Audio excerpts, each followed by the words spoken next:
Histoire de faire la fête. Le parc Honoré-Mercier, la place publique, le parc des Éclusiers et le domaine Trinity enfileront leurs plus beaux habits pour se joindre aux célébrations et aux traditions. Cette série vous amènera à découvrir l'histoire et les origines des fêtes qu'on célèbre ou qui jadis étaient couramment célébrées par nos ancêtres.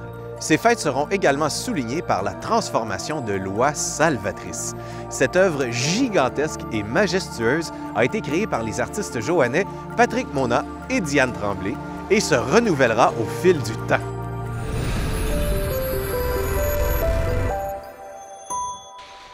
Vous avez probablement remarqué la splendide parure et le manteau de verdure que porte nouvellement cette sculpture installée dans le parc Honoré-Mercier. Ces habits, elle ne les endosse pas en vain. Elle s'est transformée en ouamage. Et oui, puisque le 6 janvier dernier, nous fêtions l'Épiphanie, un moment important du calendrier chrétien. Cette fête souligne la visite des 3 rois mages au Messie arrivé sur Terre. Il y a une tradition gourmande, disparue pendant plusieurs années, qui semble être bien revenue au goût du jour, la galette des rois. La galette des rois, préparée par des boulangers récemment venus de France, est ressuscitée avec de légères différences. Autrefois, la mère de famille préparait le gâteau des rois en prenant soin d'y insérer une simple fève. Le jour de l'Épiphanie, très attendu par les enfants, c'était le suspense. Qui serait l'heureux élu? Celui qui trouverait la fève et qui aurait l'honneur d'être couronné roi du jour.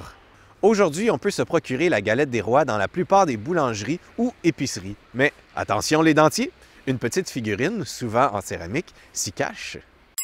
Mais saviez-vous que cette célébration tire son origine des Saturnales fêtées par les Romains? Au cours de la semaine précédant le solstice d'hiver, c'était le temps des grandes réjouissances. L'autorité des maîtres était temporairement suspendue et les esclaves pouvaient agir sans trop de contraintes.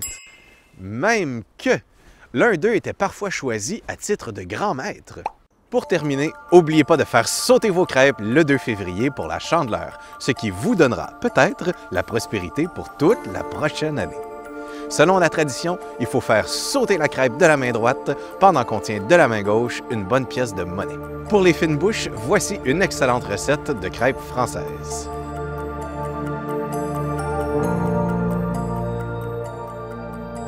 N'oubliez pas de passer sur la 9e avenue à Iberville pour voir toutes les transformations de l'oie salvatrice.